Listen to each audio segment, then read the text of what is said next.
Next, the plot turns to find out who is behind Heather's death. Sharon has enough evidence to prove her innocence. The investigation into Heather's death continues to reveal new secrets, but also increases the tension between those involved. Michael and the painful truth. Michael Baldwin spent a lot of time digging into the case and finally discovered an important clue. The person who was really responsible for Heather's death was not Sharon Newman. This discovery made Michael both angry and disappointed, realizing that many people, including Sharon, had suffered unnecessary pain.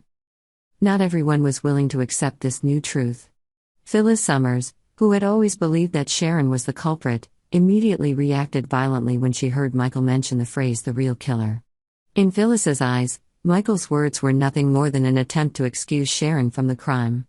"Don't tell me you're trying to create a different story just to protect her," Phyllis retorted scathingly.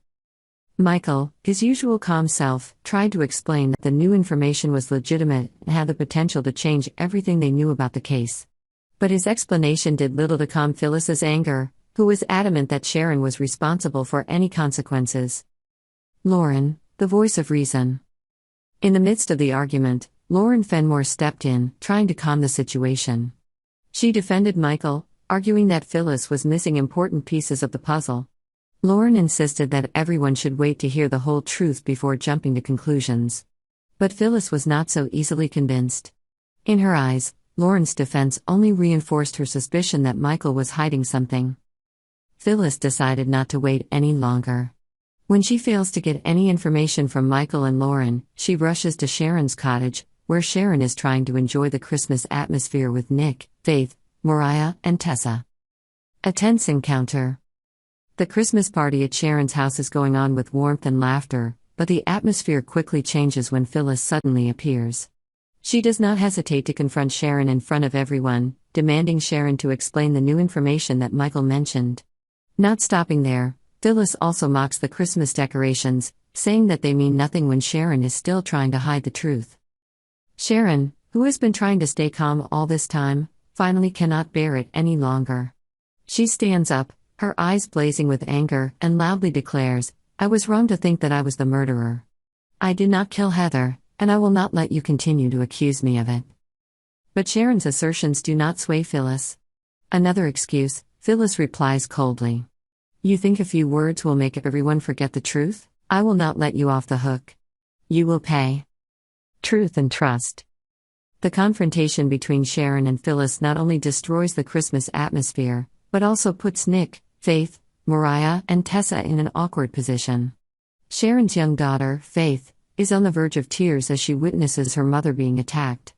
Nick tries to intervene to defend Sharon, but the tension between the two women reaches a boiling point. Although Sharon insists that someone else was responsible for Heather's death, Phyllis does not believe it. To her, Sharon is still a threat, and punishing Sharon is not only a matter of justice, but also a way for her to protect those she loves. Christmas miracle or tragedy? As Phyllis leaves the house, the silence and tension in the air are palpable. Sharon knows that her fight for her innocence is far from over. Even with Nick, Faith, and her loved ones by her side, she feels alone in the face of constant doubt and criticism. In another corner of Genoa City, Michael continues to pursue new leads, hoping to uncover the truth and clear Sharon's name. But he also learns that the truth doesn't always bring peace. Sometimes, it only reopens old wounds and deepens the rifts between people. Christmas in Genoa City this year is not complete. But amid the conflict and pain, there is still hope that one day, the truth will come out, and the wounds will be healed.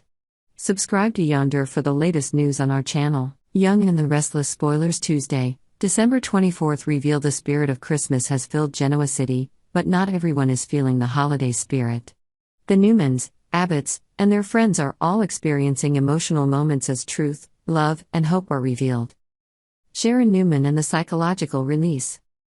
Mariah and Faith Newman are overcome with joy when Sharon Newman remembers the truth that she was not responsible for Heather's death. It was a painful memory that had haunted Sharon for so long, but thanks to hypnosis, the truth is finally revealed. The twinkling lights on the Christmas tree now seem to reflect the radiant eyes of Faith and Mariah as they realize their mother has finally found peace. However, before the joy is complete, Sharon receives new information: someone else was in the apartment that fateful night. This made her worry about the safety of Daniel Romalotti Jr. and Lucy. But Nick Newman, with his strong instinct to protect his family, advised Sharon not to tell them right away at Christmas. This Christmas must have been hard enough, Nick insisted. Instead of letting this worry overshadow the festive joy, Nick suggested that Daniel, Lucy, and Phyllis enjoy the moment together. Despite her heavy heart, Sharon agreed to Nick's advice. But that didn't stop her from bringing joy to her loved ones. It's not too late to fill the house with Christmas spirit, Sharon decided. And so, a small party was held right at home, with Tessa's participation. Tessa also breathed a sigh of relief when she saw Sharon finally free from her obsession. The laughter, music, and twinkling lights dispel the dark clouds, bringing warmth and hope to everyone. Newman Farm and the Family Portrait. Meanwhile, at Newman Farm, another Christmas is taking place, but no less special. Victoria, who is ill, is unable to attend and is resting in the barn. This leaves Claire and Cole, though a little disappointed, deciding to visit Victor Newman and Nikki Newman with gifts. Claire's gift is none other than a family portrait. It features Victor, Nikki, Victoria, Cole, and Claire herself. As Claire carefully places the portrait under the Christmas tree lights, Victor and Nikki can't help but be moved. "This is the best present ever," Nikki says, her eyes sparkling. Cole, however, seems embarrassed to see himself in the portrait, as if he doesn't feel like he really belongs in the family. But Victor, with his usual straightforwardness, breaks the awkwardness. "You're part of this family," he declares. "You've proven yourself to be a good man and a wonderful father to Claire." Victor's words not only surprised Cole but also brought great joy to Claire, as she felt the true love of family. Afterwards, Victor invited Cole into a private conversation. This was not a tense confrontation, but a meaningful moment.